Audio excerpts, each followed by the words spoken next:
আছো প্ৰথমতে আপোনালোকে আধা কাপ তিল পানীত ভালকৈ ধুই লৈ 2 ঘণ্টামান পানীত তিয়াই থৈ দিব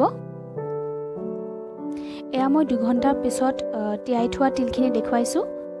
দেখিছেনে কেনেকুৱা হৈছে তাৰ পিছত দুটা জলকীয়া অকমানি আদা কেটুকুৰমান নহৰু আৰু দুটা মিডিয়াম সাইজৰ পিয়াজ সৰু সৰুকৈ কাটি লৈছো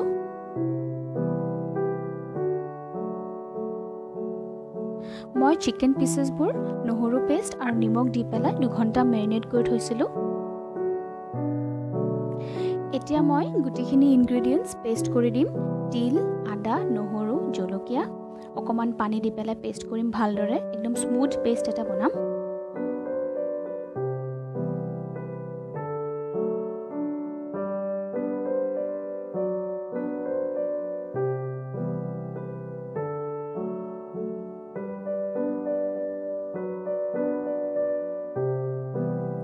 এতিয়া গ্যাসটো জ্বলাই লৈছো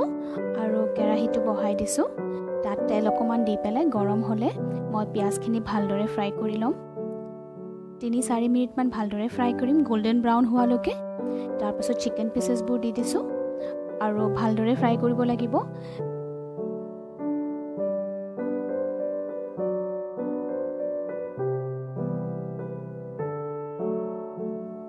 এতিয়া মই অলৰেডি ৰেডি কৰা পেষ্টখিনি মিক্স কৰি দিম আৰু ভালদৰে ফ্ৰাই কৰিম 5 মিনিটছ মান আৰু আমি ভালদৰে ফ্ৰাই কৰিব লাগিব আৰু তাৰ পিছত মই অকমান হালধি পাউডাৰ কাশ্মীৰী মিৰ্চ পাউডাৰ আৰু অকমান জিৰা পাউডাৰ দি দিম ইয়াত আমি গৰম মছলা ইউজ নকৰো কাৰণ তিলৰ লগত গৰম মছলাটো মেচ নকৰে সো হি কাৰণে মই গৰম মছলা একোই ধৰণৰে দিয়া নাই আৰু অকমান দেৰি ভাজি থাকিম আৰু আপোনালোকে দেখিছে ইয়াতে মই অলৰেডি নিমখ দি থৈছিলো মেৰিনেট কৰোতে সো মই এতিয়া অকমান নিমখ দিছো নিজৰ টেষ্ট হিচাপত আৰু আপোনালোকে এনেদৰে মোৰ নিচিনাকৈ ভাজি থাকিব বহুত দেৰি ভাজিব লাগিব তাৰ পিছত আমি কভাৰ কৰি দিম আৰু 10 মিনিটৰ কাৰণে ৰাখি দিম এনেদৰে তেল উলোৱালৈকে আমি কভাৰ কৰি ৰাখিম তাৰ পিছত তেল যেতিয়া উলাই যাব তেতিয়া আমি অকমান পানী দি দিব পাৰিম এতিয়া মই অকমান পানী দি দিছো আৰু ভালদৰে লৰাই দিম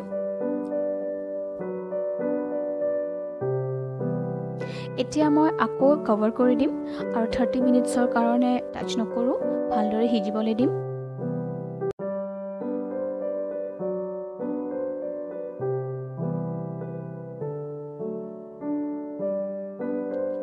30 মিনিটছ হৈ গল আৰু এতিয়া খুলি চাওচোন কেনেকুৱা হৈছে সো তেলটো ভালদৰে ওলাইছে আৰু মই এখিনিতে অকমান লৰাই পেলাই বন্ধ কৰি দিম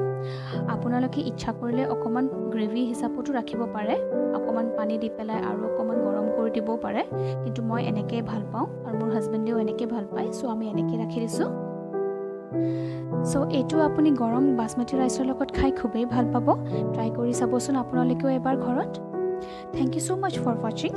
আৰু লাইক আৰু সাবস্ক্ৰাইব কৰি দিব যদি ৰেচিপিটো আপোনালোকে ভাল পাইছে